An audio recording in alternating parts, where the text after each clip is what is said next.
चाहे न जाए, उनको तो कृपा करनी ही चाहिए, क्योंकि अकारण कर्म की डिग्री है भगवान के पास।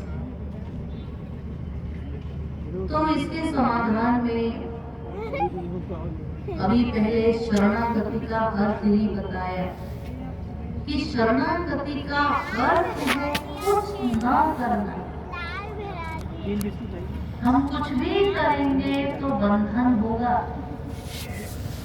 इसलिए कुछ न करो यही सीखना है। क्योंकि कुछ ना कुछ करते रहते हैं और हमें कर्म का फल मिलता रहता है। कुछ न करो इस परिस्थिति पे हमें कैसे आना है। यूं समझे, एक छोटा सा बच्चा, तुरंत का पैदा हुआ बच्चा, छोटा सा बच्चा क्या करता है? कुछ नहीं करता। तो देखिए, कुछ नहीं करता है बच्चा, इसलिए माँ सब कुछ करती है, बच्चे का ध्यान देती है। भूख लगी खाना खिलाती है, लैट्रिन आदि कराती है,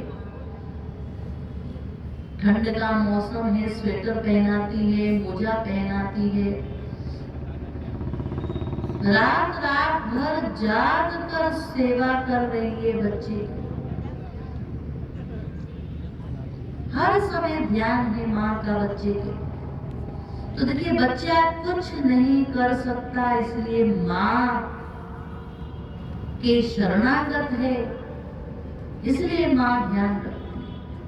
लेकिन यही बच्चा बड़ा हो गया, 5 साल का हो गया, स्कूल जाने लगा, तो कुछ कुछ करने लगता है। बच्चा अपने आप स्कूल चला जाता है, वापस लौट आता है, तो माँ को भी फुर्सत मिल जाती है घर का काम काज करने की।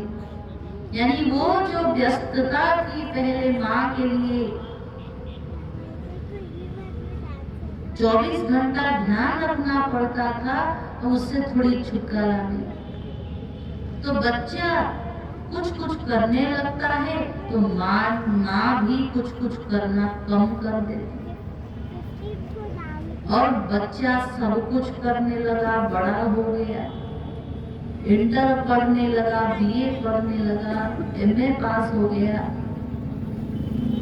तो माँ बाप बेफिक्र।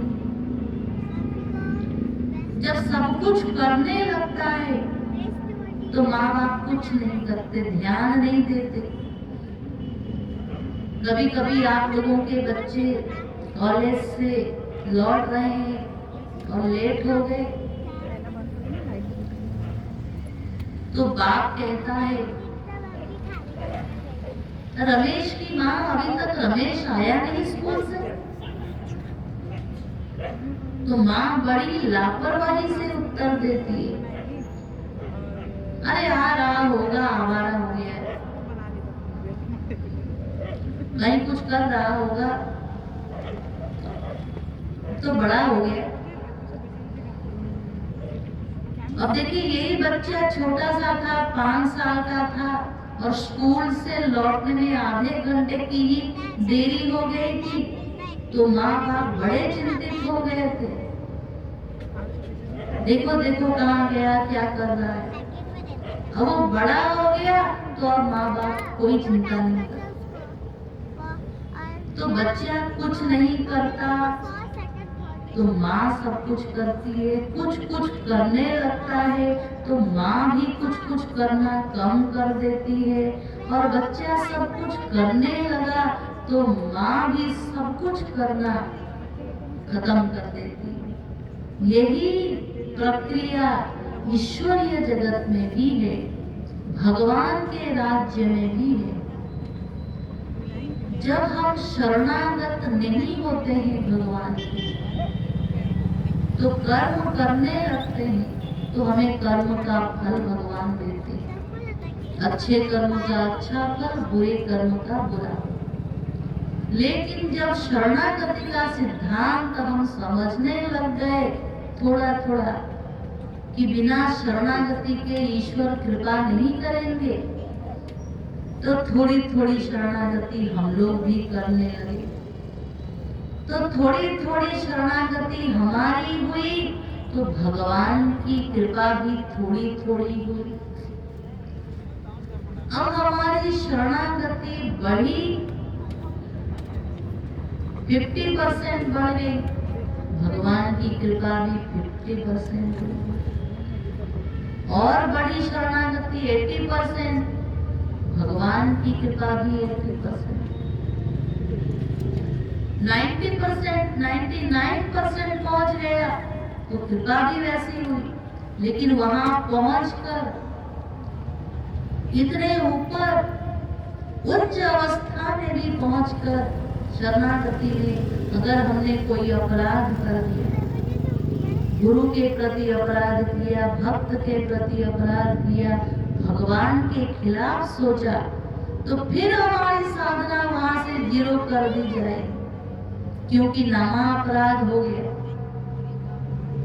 नामापराध सबसे बड़ा अपराध और जिसका कोई प्रायश्चित नहीं। फिर अब क्या करें? फिर शरणागति प्रारंभ करो, फिर अभ्यास शुरू करो, शरणागत हो। क्योंकि जब तक लक्ष्य प्राप्ति नहीं हो जाती तब तक तो हमें अभ्यास जारी रखना पड़ेगा। तो अगर कोई सरेंडर कर देता है और किसी ने 100% शरणागति कर ली, कंप्लीट सरेंडर कर दिया, यानी 100% हो गया शरणागत, तो बस भगवान का वो कानून आ जाएगा उसके लिए। तेषामहं समुद्धर्ता मृत्यु संसार सागरात्, अहं त्वां सर्व पापेभ्यो मोक्षयिष्यामि मा शुचि। हे अर्जुन, मैं तुमको भवाटवी से उत्तीर्ण कर दूंगा, निर्भय प्रदान करूंगा, योगक्षेम वहन करूंगा। अब मेरी जिम्मेदारी, अब जीव को कुछ नहीं करना, अब जो करेगा जीव के लिए ईश्वर को करना है। जीव तो केवल उस प्रेम में, उस आनंद में, उस भक्ति में डूबा रहेगा, आनंद की मस्ती लूटता रहेगा,